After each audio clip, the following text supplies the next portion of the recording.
Yesu nashimwe bakundwa bene data.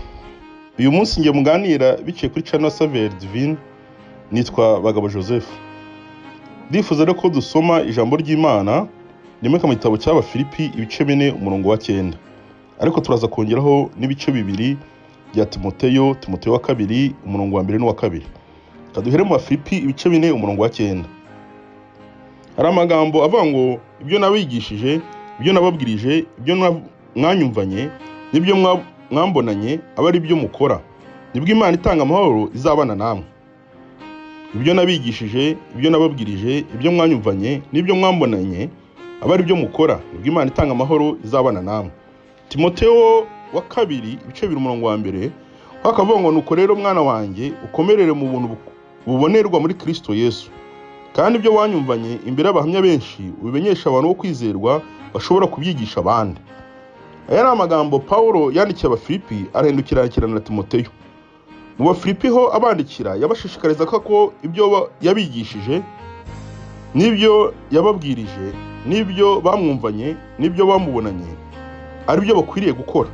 Kandi mu gihe cyose barimo kubikora, Imana itanga amahoro izabana nabo. Ariko muri Timoteyo yarababwira ngo ntabwo yababwiye ngo babikore gusa cyangwa babigumane, ahubwo yamushishikarije kugira ngo ibyo yamwumvanye imbere y'abahamya benshi abimenyesha abantu bo kwizerwa nabo bazabibwira abandi. Aya magambo Paulo yavugaga nawe yarayabwirijwe n'Umwuka Wera w'Imana, cyane ko nawe ibyo yabasabaga gukora no kubwira abandi nawe yabikomoraga kuri Kristo. Iyi ni misiyo Kristo yahaye itorero abigishwa be, ubwo yababwira ngo ajye kujya mu ijuru, ariko azabaha imbaraga z'Umwuka Wera. Kandi mu rwego imbaraga z'Umwuka Wera ngo bazabagabanya abagabo bo guhamya uhereye Yerusalemu, Yuda, Isamaria ukagera ku mpera y'isi. Ndagira ngo nkubwire kino cyumweru twinjiyemo ni icyumweru turimo tuvuga kuhindurira abantu kuba bigishwa ba Yesu. Ese ni iki twakora ngo duhindurire abantu kuba bigishwa ba Yesu? Tuvuye mu cyumweru turimo tuvuga ku Mwuka Wera, ariko nyuma yo kuhabwa Umwuka Wera abantu baratoboye, abantu baravuze, abantu baratinyutse, babaye abagabo bo guhamya kugira ngo abantu bahinduke abigishwa ba Yesu. Ibyo bihamwa neza na Petero mu byakozwe n'umuco 2 ubwo yasohotse akabwira abantu bamukikije, akababwira ngo bihane bareke ibyaha byabo, ahubwo nabo bahabwa impano y'Umwuka Wera. Atangira guhamya, atangira kuvuga ibya Yesu, atangira kumuvuga mu bantu nubwo mbere yari yarabitinye. Reka nkubwire ngo tugeze mu gihe cyo guhamya Yesu, cyo kuvuga ibyo twamwumvanye, ibyo twamubonanye, ndetse n'ibyo twigishijwe, ndetse n'ibyo yatubwiye. Ubuzima bwawe uramutse witegereje wasanga bugizwe n'ibyo Yesu yagiye akora. Imibereho yawe harimo ibintu byinshi Yesu yagiye gukorera. Aragusaba rero ibyo yagukoreye, ibyo yakubwiye, ibyo wamwumvanye, ibyo wamubonanye, ureke kubigira ibanga, ahubwo utobore ubibwira abandi. Ubwira abo mugendana, ubwira abo mwigana, ubwira abo mukorana, ubwira abakomeye n'aboroheje, ubwira abantu bakugose, ubwira abantu bagukikije, ubabwira imbaraga n'imirimo ya Yesu Kristo, babwira impamvu y'ibyiringiro byawe. Iki ni icyumweru cyiza turimo twibukiranya yuko dukwiye guhindurira abantu benshi kwa bigishwa ba Yesu. Tuzabikora rero nidutobora nituvuga, kandi ntabwo ari ibintu birangirira gusa, kuko ni ibintu ijambo ry'Imana twereka ko bifite ingororano. Ijambo ry'Imana tugira ko abahinduriye benshi mu gukiranuka ngo bazaka nk'inyenyeri. Ndagira ngo nkwifurize kuzaka nk'inyenyeri kubwo guhindurira benshi gukiranuka.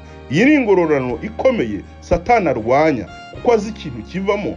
Iyo mpamvu rimwe na rimwe atuma abantu batavuga imirimo y'Imana. Ariko ndakwingingira kugira ngo imirimo y'Imana akoze mu buzima bwawe uyature, uyibwira abandi, uyibwira abo mugendana, uyibwira abo mubana, uyibwira abo mukorana, uyibwira abo muhura, kugira ngo nawe uzahabwe ingororano y'abahinduriye benshi gukiranuka. Ijambo ry'Imana ndarikunda cyane. Iyo usomye muri Yohana hari inkuru y'umusore wahuye na Yesu, wahura na Yesu atabona, ariko Yesu gatoba kondo gwamukora ku maso ngo abasha kubona. Warangije guwo musore ngo ntiyabyiyumanganya, ngo arabivuga rwose, ngo bivugaho yaratuye, ngo arabivuga no mu isinagogi. Abantu cyavuze ntago bamubereye beza, ngo baje kumurwanya, ngo bashaka no kumusohora. Ngo Yesu amenya ibiri kumubaho, ngo aragenda ajya kumureba tena. Reka nkubwire ngo wahura n'ingorane, wahura n'ibibazo mu rugendo rwo kuvuga no gutangaza ibyo Yesu yagukoreye, ibyo wamwumvanye, n'ibyo wumvisha abandi bamuvugaho, ndetse n'ibyo wamubonanye. Birahari ko kura bifite byinshi. Utinya ko wabivuga, ariko uyu munsi tinyuka ubivuge. Ushagura n'ingaruka nk'izo umusore yahuye nazo, ariko Yesu yaraje aramutabara. Ijambo ry'Imana ryatubwiye mu Bafilipi, ibyo nabigishije, ibyo nababwirije, n'ibyo mwanyumvanye, n'ibyo mwambonanye, aba ari byo mukora. nibwo Imana itanga amahoro izabana nawe. Nawe ndashaka kubwira ko Imana izabana nawe igihe urimo ukora ibyo wumvanye Yesu, igihe urimo uvuga ibyo wumvanye Yesu, igihe urimo utanga ibyo wabonanye Yesu. Imana y'amahoro izazibane nawe. Ntugire ubwoba, tangira uyu munsi wiga guhamya Yesu no kuvuga ineza ye no kuvuga impamvu z'ibyiringiro byawe, kandi Imana y'amahoro izabana nawe.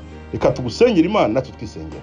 Mwa Imana yacu, Imana nziza, Imana y'imbaraga, turabizi neza ko hari ibintu byinshi wakoze mu buzima bwacu, ariko Satani rimwe na rimwe adutera ubwoba akatwereka yuko nta mpamvu yo kubivuga, ahubwo twabiryamana gusa, ko nitubivuga dushobora guhura n'ibibazo. Ariko reka uduhe imbaraga z'Umwuka Wera zidushoboza gusohoka, natwe tukaba abagabo nyabagabo, tukajya guhamya impamvu z'ibyiringiro byacu, tukavuga ibyo twakubonanye, tukavuga ibyo twakumvishije tubwira, tukavuga ibyo watwigishije, tukavuga ibyo twabonye ukora, tukavuga imirimo yawe n'imbaraga zawe. Hari byinshi wakoze mu buzima bwacu, hari byinshi wakoze mu buzima bw'abadukikije. Ibyo byose ni ibintu twagakuyemo tukabwira abantu kugira ngo bahinduke abigishwa bawe. Ariko Mwami, dukeneye imbaraga zawe kugira ngo zidufashe kuvuga ibi bintu. Ku iherezo natwe tuzabe mu bantu bazahabwa ingororano z'abahinduriye benshi kukuzaho. Shoboza bashiki banjye, shoboza bene data, kugira ngo twese duhagurukire rimwe tukwamamaze muri iyi si, kugira ngo abantu bamenye kwerekwa n'ugutungana kwawe, mu izina rya Yesu Kristo wa Nazareti. Amen.